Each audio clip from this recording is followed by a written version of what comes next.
ഭാരതത്തിന്റെ ആത്മാവ് അറിഞ്ഞവരാണ് ഉത്തരേന്ത്യയിലുള്ളവര്.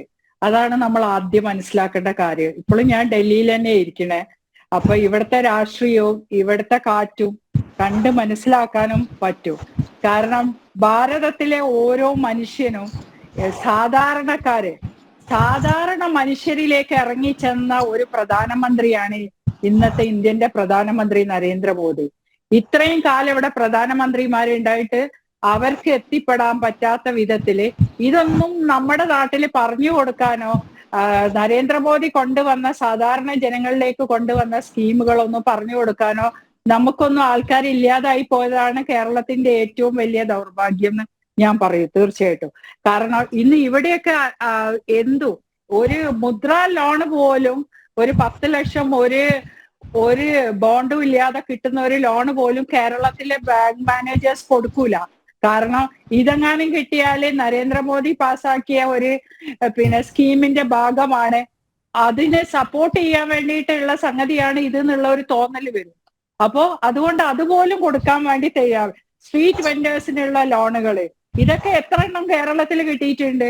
അപ്പൊ ഇതൊക്കെ അവിടെ 20 MP അതൊന്നും കൊണ്ടു തരുവോ ഇല്ല. ബാക്കിയുള്ളവര് ഇതൊന്നും പ്രചരിപ്പിക്കാനും ജനങ്ങളിൽ എത്താത്തോടത്തോളം കാലം അവിടെ ഇരുന്നോലിട്ട് ഇങ്ങനെ നോക്കിയിരിക്കും. കാരണം അവർക്ക് കോൺഗ്രസ് എഴുതി വെച്ച പുസ്തകങ്ങള്, കോൺഗ്രസ് വിഭജിച്ചത്, അത് പറഞ്ഞു ഇത് പറഞ്ഞു. അപ്പോ ഇന്ത്യ ഗേറ്റിന്റെ അടുത്ത് അവിടെ എഴുതി വെച്ചത് ആരാ? അത് എഴുതി വെച്ചത് ആരാണ്? കോൺഗ്രസ്സുകാരല്ലേ. രാഷ്ട്രം സ്വാതന്ത്ര്യം കിട്ടി അർദ്ധരാത്രിക്ക് തന്നെ സ്വാതന്ത്ര്യത്തിൽ വന്ന് ആ സമയത്ത് എല്ലാം കാര്യങ്ങൾ എഴുതി ഇവിടുത്തെ ചരിത്രം ആരാണോ മാറ്റിമറിച്ച്. ഹിസ്റ്ററിക്ക് ഒരു കുഴപ്പമുണ്ട്. ഇന്നത്തെ സംഭവം നാളത്തെ ഹിസ്റ്ററി ആവും. ആഫ്റ്റർ ദാറ്റ് കേൾക്കണോന് അതങ്ങ് പഠിച്ചു വെക്കൂ. അപ്പൊ ആ കാര്യത്തില് ആ സമയത്ത് സ്വാതന്ത്ര്യം കിട്ടാൻ പോണ ഭാരതത്തിന്റെ ചരിത്രം പഠിക്കുക. ഭഗത് സിംഗും ചന്ദ്രബോസും ഒക്കെ എവിടെ പോയി എന്നുള്ള ഇവര് പറയട്ടെ. കോൺഗ്രസ്സുകാർക്ക് പറയാൻ പോലും അറിയില്ല ഇത് എവിടെ ഇവരൊക്കെ പേര് ഒരിക്കലെങ്കിലും ഒരു കോൺഗ്രസ് നേതാവോ കേരളത്തിലോ നമ്മൾ അവരുടെ ചന്ദ്രശേഖർ ആസാദ് ഇവരുടെയൊക്കെ പേരുകൾ എപ്പോഴെങ്കിലും കേരളത്തിൽ നമ്മൾ പറയണതോ ഒക്കെ കേട്ടിട്ടുണ്ടോ? അപ്പൊ അടുത്ത കാലത്ത് BJP വന്ന് ഇവരെയൊക്കെ ഉയർത്തിപ്പിടിക്കണോണ്ട് പലരും അവരൊക്കെ കമ്മ്യൂണിസ്റ്റ് ആയിരുന്നു മറ്റായിരുന്നു ഒക്കെ പറഞ്ഞു കേട്ടിട്ടുണ്ട്. അല്ലാതെ ചരിത്രത്തിലുള്ള ഇങ്ങനത്തെ ധീര പുരുഷന്മാരെയും ധീര വനിതകളെയും ഒന്നും ആരും ഇവിടെ ചിത്രീകരിച്ചിട്ടില്ല. അപ്പൊ ആ പേരുകൾ എഴുതി വെച്ചു ഇവരൊക്കെ കൈകൊണ്ടായിരുന്നു. ഇപ്പൊ ഒരു റിലീജൻ എഴുതുമ്പോ ആ റിലീജൻ ഉണ്ടായി വന്ന നമ്മുടെ അബ്രഹാമിക് റിലീജൻ വന്നപ്പോ ആ പ്രവാചകന്മാര് പറഞ്ഞതാണ്. പിന്നെ ഇപ്പൊ ബൈബിൾ ആണെങ്കിലും അവര് പറഞ്ഞതാണ് പിന്നെ കാലങ്ങൾ വേണ്ടി വരുന്ന ഹദീസായിട്ടും ഖുർആനായാലും വരുന്നത്.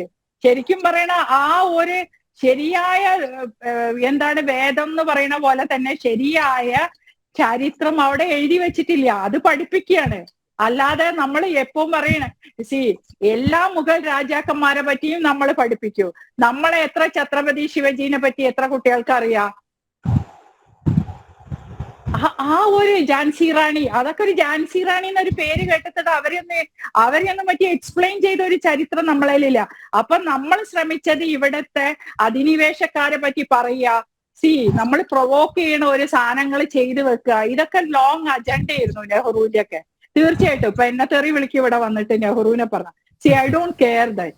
ആ ഒരു കാര്യങ്ങൾ വരുമ്പോ ഇവര് സ്വാതന്ത്ര്യത്തിന്റെ മുമ്പ് തന്നെ എല്ലാം പ്ലാൻ ചെയ്ത് സ്വാതന്ത്ര്യം കിട്ടുന്ന ഉറപ്പായപ്പോ തന്നെ ആരൊക്കെ ഇവിടുത്തെ ഹിസ്റ്ററി എഴുതണം, ഏത് തൂണില് പോയി എഴുതി വെക്കണം, ഏത് ഗേറ്റിന്റെ മേലെ എഴുതി വെക്കണം, ആരൊക്കെ പേര്.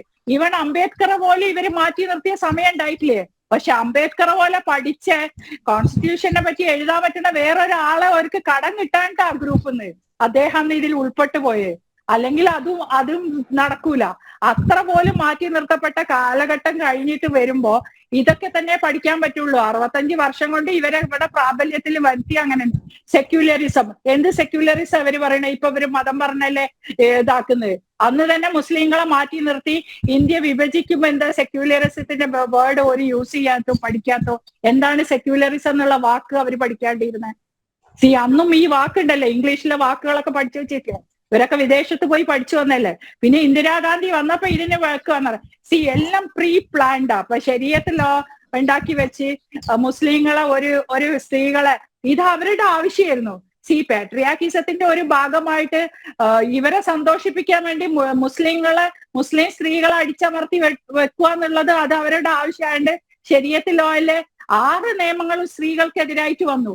അതിനെയാണ് നരേന്ദ്രമോദി പൊളിച്ചു എഴുതി തന്നത്.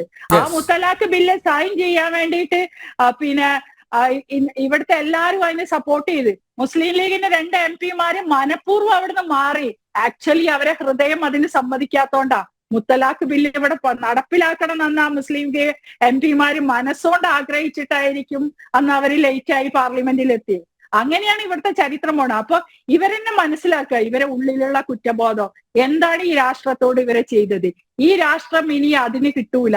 ഭാരതം എന്ന രാഷ്ട്രം രാമനെ ഉയർത്തിപ്പിടിച്ച, രാമൻ എന്ന് പറയുമ്പോൾ ധർമ്മത്തിന് മാത്രമേ അവിടെ ഉള്ളൂ. ധർമ്മത്തിലൂടെ രാജ്യം കാണാം.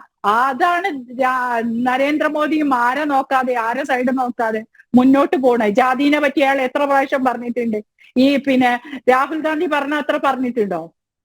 ഇല്ല. എവിടെ പോയാലും ഇതന്നെ പറയാം. നരേന്ദ്രമോദി പറഞ്ഞാൽ നരേന്ദ്രമോദി പറഞ്ഞത് ശരിക്ക് പരിശോധിക്കണം. അവര് പറഞ്ഞത് ഇതാക്കി എന്ന് പറഞ്ഞ ഇവരെന്തുകൊണ്ട് ഇവരുടെ പ്രധാനമന്ത്രി രാമക്ഷേത്രം പൊളിക്കുമ്പോ 5 മിനിറ്റ് അയാളെ ഫോണും കിട്ടിയില്ല. അയാൾ എവിടെയാന്നുള്ളത് പോലും അന്ന് ഇവിടുത്തെ മീഡിയാസിനും ഇവിടുത്തെ ഒരു സെക്യൂരിറ്റിക്ക് അറിയില്ല. ഒരു പ്രധാനമന്ത്രി they are also wanted something, ധർമ്മം പുനഃസ്ഥാപിക്കാം. പിന്നെ ഇതേ നരസിംഹറാവു മരിച്ചപ്പോ കോൺഗ്രസിന്റെ ഗേറ്റ് അടച്ച് ഒരു എക്സ് പ്രധാനമന്ത്രിനെ എന്റെ ശരീരം അവരുടെ കോൺഗ്രസിന്റെ AICC ഓഫീസിൽ വെക്കാത്ത ഒരു പാർട്ടിയാ. ഇപ്പൊ പറയണ ഇതുപോലെയുള്ളവര് പോയവര് പറയണതിനെ തള്ളി പറയാനുള്ള പാർട്ടിയിൽ ഉണ്ടായ നരസിംഹറാവു ആയ ഒരു പ്രധാനമന്ത്രിന്റെ ഭൗതിക ശരീരം ഒന്ന് ആദരിക്കാൻ പോലും സന്മനസ് കാണിക്കാത്ത ഒരു പാർട്ടിയൊക്കെ ലോകത്തിന്റെ എന്ത് മാതൃക അവര് നമ്മളെ കുട്ടികളെയും പഠിപ്പിക്കുന്നത്.